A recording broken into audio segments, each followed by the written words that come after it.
அனுமதி பெறாமல் கட்டுமான பணி நடந்த வீட்டுக்கு திரும்ப சென்று மிரட்டி லஞ்சம் வாங்கிய 36 போலீசாரை மகாராஷ்டிரா அரசு கூண்டோடு சஸ்பெண்ட் செய்துள்ளது.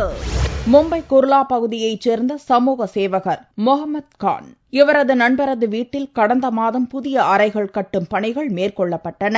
இதை அறிந்த லோக்கல் போலீசார் சிலர் அந்த வீட்டுக்கு சென்று விதிகளை மீறி கட்டுமான பணிகள் நடப்பதாகவும் வழக்கு பதிவு செய்ய வேண்டியிருக்கும் என்று மிரட்டி லஞ்சம் கேட்டனர். முகமது கான் லஞ்சம் கொடுக்க துவங்கியதும் குர்லா போலீஸ் நிலையத்தில் பணிபுரியும் பெரும்பாலான போலீசார் அந்த வீட்டுக்கு வரிசை கட்டி வந்து லஞ்சம் வசூலிக்க துவங்கினர். உஷாரான முகமது கான் கட்டுமான பணி நடக்கும் வீட்டில் ரகசிய கண்காணிப்பு கேமராவை பொருத்தினார். அதில் போலீசார் லஞ்சம் வாங்கும் காட்சிகள் தெளிவாக பதிவாயின.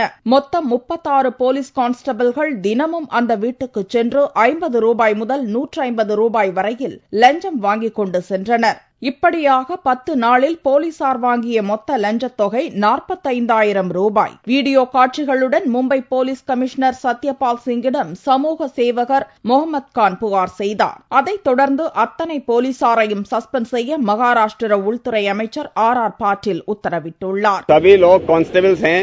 There is nobody as an officer.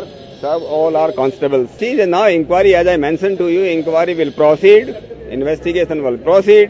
And anybody found guilty will be punished. Mumbai அருகே அனுமதி பெறாமல் கட்டப்பட்ட கட்டிடம் இடிந்து விழுந்து 74 பேர் பலியான சம்பவம் நடந்து ஒரு வாரம் கூட ஆகாத நிலையில் 36 லஞ்ச போலீசார் சிக்கியிருப்பது எந்த அளவுக்கு லஞ்சம் புரையோடி போயிருக்கிறது என்பதை வெளிச்சம் போட்டு காட்டுவதாக சமூக ஆர்வலர்கள் குற்றம் சாட்டியுள்ளனர்.